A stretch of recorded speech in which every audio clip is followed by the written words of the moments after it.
Can I go just knight b6? Take the rook, and if knight takes d4, bishop takes... Well, first take on c6 and then take... Now, is he gonna go bishop b2 first? I could go rook b1, and if bishop c3, bishop d2.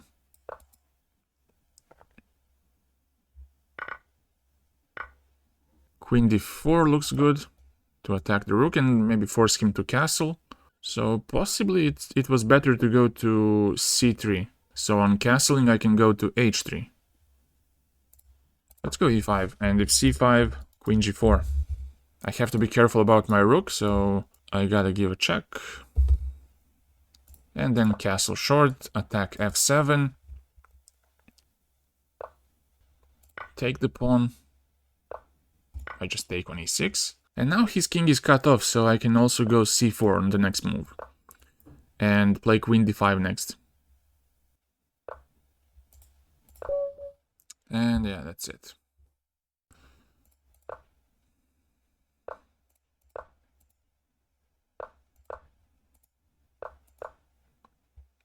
And now I'm getting a little bit out of space.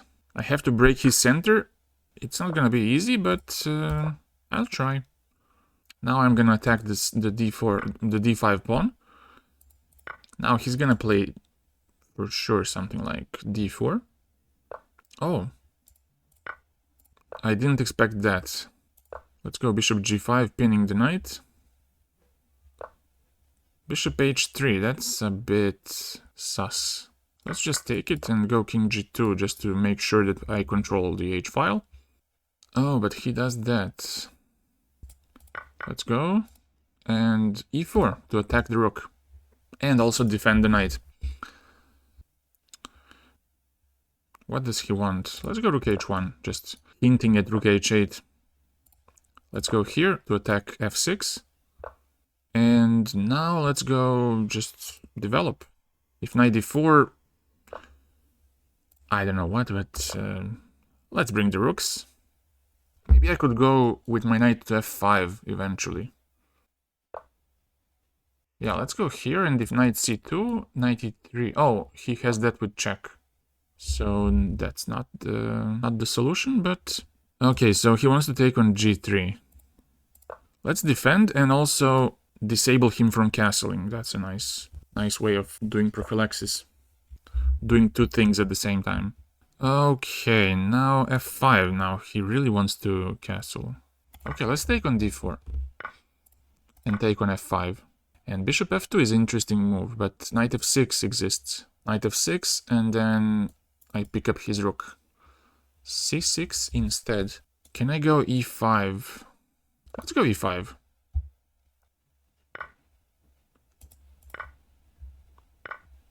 Oh yeah, this might be bad, actually. Let's go knight b6. And then just rook e1, pinning the bishop, and if I need, I can go even f4. Rook d2, king f3. I'm not sure what this is, but it seems complicated enough. Yeah, let's take on c4 and then bring the knight back to c4. Although he has that. Yeah, let's do this and just push the pawn, my only hope. But also he got his 3 hopes on the queen side.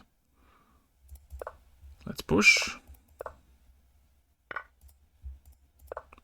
Or maybe give a checkmate. Why not? Something like this, and rook b7. Yeah, this could be dangerous. I think now he's lost, actually. Yeah, now it's mate. This or that.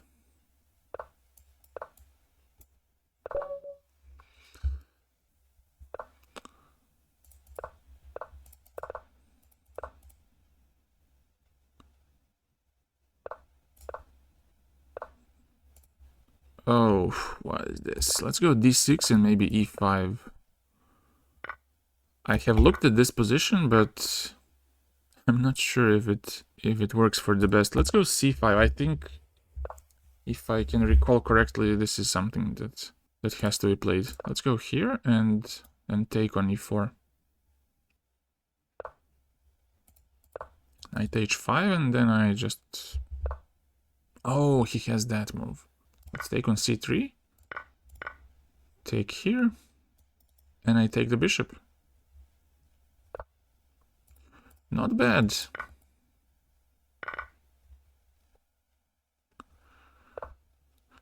Maybe queen f6, simply. Well, you know what, let's just develop. Let's take it. Now I have to be a little bit careful, just finishing touches on the game. Queen e5, knight f8, or knight f6. Knight f6 seems good enough. Also, his c3 pawn is not doing him any favor, so that's always good. Let's go here. Oh yeah, I have to be careful for sure. I missed that completely.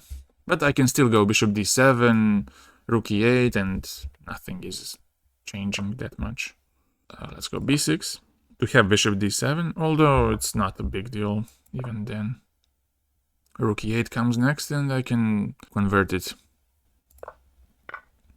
But he exchanges, that's not a good way to swindle. Now, how do you want to go with this?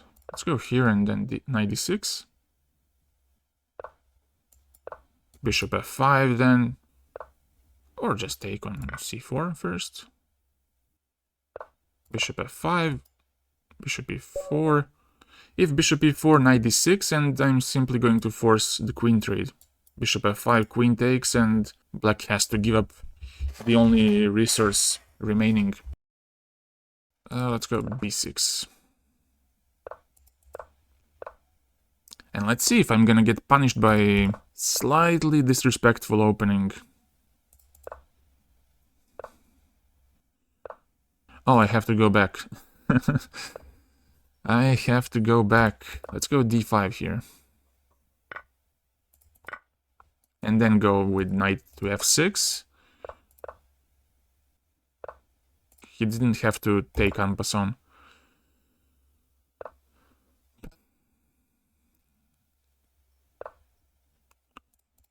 Let's go here. Alright, so let's go knight b4. What is actually my plan here? Bishop a6, let's go something like this. Maybe knight d5. Queen c2 possibly. Oh, that could be a problem. But then g6 and he's pinned. So maybe it's not a big deal. But queen d3 could be. Although he's still pinned. G6 and I don't have so many issues. Let's go g6, maybe queen e3 now. But then who knows, maybe bishop f8, bishop g7 I could survive. Knight d2, let's take it. Go d5 and I wouldn't have any pawn weaknesses anymore, but there could be a passed pawn, so let's not get too comfy. Bishop f6, but this pin seems very, very uncomfortable. Also, what's up with this pawn? Takes? Oh, could be. Let's do this. Queen d5, possibly.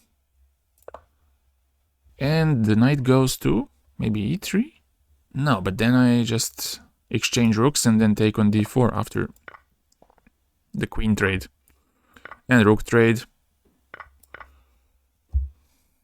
It's a matter of technique. Let's go h5, and if he goes back... he didn't go back.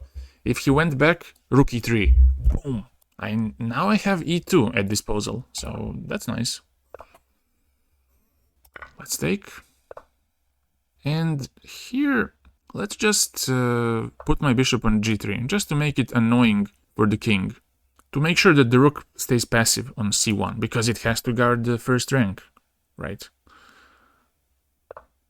Right? So now, bishop b7 looks interesting. Bishop b7, and he has to go back. Alright, let's bring it back.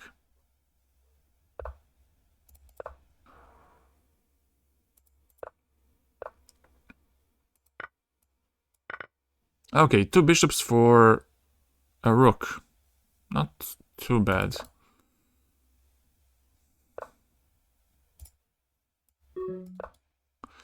Okay, I have to play just very quickly to not get flagged.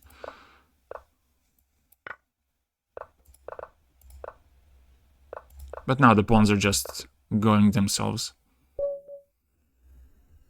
Yes. And the pawn promotes.